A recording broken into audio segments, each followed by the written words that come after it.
ஹல்லேலூயா. என்ற அதிகாலையில் நாம் பரிசுத்தரின் வார்த்தையை நாம் தியானிக்க இருக்கிறோம். இந்த நாளிலே கூட சங்கீதங்களின் புத்தகம் 128வது சங்கீதம் 1வது வசனம். கர்த்தருக்கு பயந்து அவர் வழிகளில் நடக்கிறவன் எவனோ அவன் பாக்கியவான். ஆம் தேவஜனமே, கர்த்தருக்கு பயந்து அவர் வழிகளில் நடக்கிறவன் எவனோ அவன் பாக்கியவான். நான் கர்த்தருக்கு பயந்திருக்கிறேன் என்று சொல்லி நம்முடைய இஷ்டத்தின்படி நாம் நடக்காதபடிக்கு அவர் காட்டின வழியிலே நாம் நடக்க வேண்டும். அந்த வழி இடுக்கமான வழிதான். வேத வசனத்தின்படி நாம் நடக்கிற பொழுது அந்த வழி மிகவும் விசாலமான வழி கிடையாது.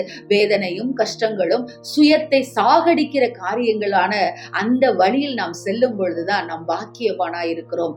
கர்த்தருக்கு பயப்படுகிறேன் என்று சொல்லி இதோ எப்படி யோனா தேவனுக்கு பிரியமில்லாத இதோ தேசத்திற்கு ஓடி சென்றானோ அதே போல நாமும் இருக்கக்கூடாது.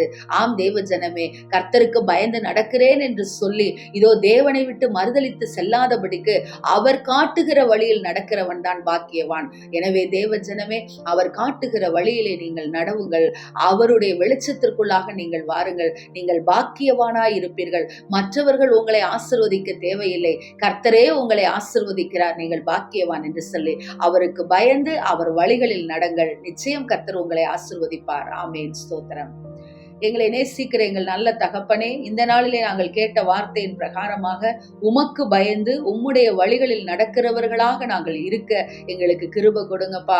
உமக்கு பயப்படுகிறோம் என்று சொல்லி ஞாயிற்றுக்கிழமை கிறிஸ்தவர்களாக நாங்கள் அல்லாதபடிக்கு, ஞாயிற்றுக்கிழமை மாத்திரம் உம்மை ஆராதிக்கிறவர்களா இல்லாதபடிக்கு ஒவ்வொரு நிமிஷமும் அப்பா எங்கள் வாழ்க்கையிலே உம்மை வெளிப்படுத்துகிறவர்களா இருக்க எங்களுக்கு கிருபை கொடுங்க. உங்கள் வழிகளில் நாங்கள் நடக்க எங்களுக்கு கிருபை கொடுங்கப்பா. இயேசுவின் நாமத்தில் எங்கள் ஜெபத்தை கேட்டு எங்களை ஆசீர்வதிங்க நல்ல பிதாவே. Amen. Praise the lord. Hallelujah.